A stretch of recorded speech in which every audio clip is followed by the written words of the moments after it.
देखिए, बात जब रोड कंस्ट्रक्शन की होती है तो सवाल बहुत सारे निकल के आती है। हेलो एंड वेलकम दोस्तों, मैं इंजीनियर जकरिया बड़ू भैया स्वागत करता हूँ आप सभी का एक बार फिर से एक और नई वीडियो के साथ। दोस्तों जी हाँ, आज हम बात करने वाले हैं रोड कंस्ट्रक्शन यानी पीक्यूसी रोड के बारे में। जब आप पैनल यानी बेड रेडी करते हो पीक्यूसी कंक्रीटिंग वर्क के लिए, इससे पहले कुछ और इम्पोर्टेंट वर्क आपका होता है जो सबसे पहले आपको उस पर ज़्यादा ध्यान देना पड़ता है। अगर उन चीज़ के ऊपर आप प्रॉपर तरीके से ध्यान नहीं दोगे तो फिर आपका कुछ फ़ायदा नहीं होने वाला।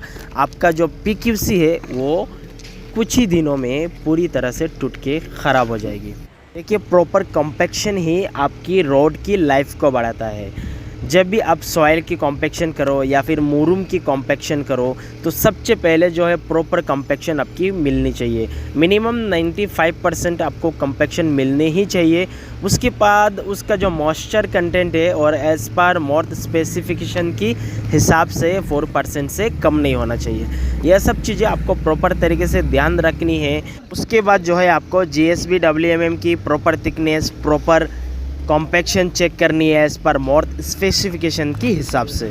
जब आपका प्रॉपर सॉइल कॉम्पैक्शन, मूरूम कॉम्पैक्शन, GSB WMM ये सब चीज़ें जब आपका प्रॉपर तरीके से कंप्लीट हो जाता है उसके बाद आपका और एक लेयर आता है जो है DLC यानी ड्राई लीन कंक्रीट। ड्राई लीन कंक्रीट बेसिकली जो है जीरो स्लम का ही रहता है। हवा से आसानी से उसको आप डंप कर सकते हो रोड में। डंप करने के बाद फिर आपको JCB या फिर ग्रेडर मशीन से उसको प्रॉपर तरीके से लेवलिंग कर लेना है। लेवलिंग करने के बाद फिर उसके ऊपर आपको रोलिंग करना है रोलर की मदद से। रोलिंग प्रॉपर तरीके से करने के बाद फिर उसको क्यूरिंग के लिए छोड़ देना है मिनिमम 7 डेज़ के लिए। जब इसका प्रॉपर तरीके से क्यूरिंग कंप्लीट हो जाता है फिर उसके बाद आता है आपका PQC कंक्रीट। PQC यानी पेवमेंट क्वालिटी कंक्रीट, जिसका मिनिमम रिक्वायर्ड ऑफ स्लम्प रहता है 40 mm।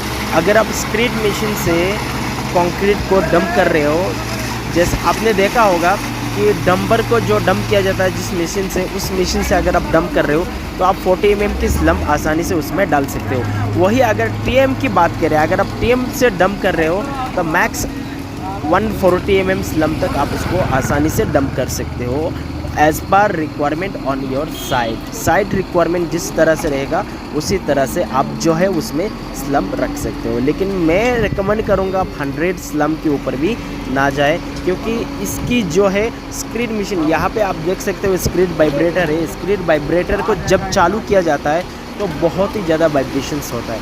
वाइब्रेशन की वजह से क्या होता है, उसमें से स्लेरी पेस्ट ऊपर आ जाता है और स्लेरी पेस्ट ज़्यादा ऊपर आने की वजह से आसानी से श्रिंकेज यानी प्लास्टिक श्रिंकेज क्रैक देखने का चांसेस मिल सकता है। और इन फ्यूचर वो प्लास्टिक श्रिंकेज क्रैक जो है बहुत ही बड़ा क्रैक में जनरेट हो जाता है। इसके लिए आपको हमेशा से इस बात का ध्यान रखना है कि आपका PQC का कंक्रीट की जो स्लम्प है वो 100 mm से ज़्यादा नहीं जानी चाहिए। अगर 100 mm से ज़्यादा जा रहा है तो आपकी कंक्रीट में क्रैक आने का चांसेस रह सकता है। और जितना ज़्यादा कोर्स पार्टिकल्स आपकी PQC में रहेगा उतना ही ज़्यादा आपकी कंक्रीट यानी आपकी कंक्रीट की जो लाइफ है यानी आपका जो PQC रोड की जो लाइफ है उसके लिए बहुत ही ज़्यादा अच्छा है। बेसिकली आपका जो PQC रोड रहता है वो मिनिमम 180 mm का थिकनेस रहता है और बात करें मैक्सिमम का जो है वो 300 mm तक रहता है। तो उसके बीच में जो है एक सेट किया जाता है कि आपको 200 mm रखना है कि 300 mm रखना है। जैसे ही आपका इनिशियली कंक्रीट सेट होना चालू हो जाता है तो उसके ऊपर में जो है आप गोनी बैग्स डाल सकते हो या फिर स्प्रिंकलर क्यूरिंग कर सकते हो। इससे क्या होता है कि आपकी क्रैक जो है बहुत ही ज़्यादा कंट्रोल हो जाता है, क्योंकि देखिए ये पूरा धूप गिरता है वहाँ पे ओपन एरिया में जो है आप कंक्रीट करते हो, इसके लिए क्रैक आने का चांसेस ज़्यादा रहता है, तो आपको उसको कंट्रोल करना पड़ता है।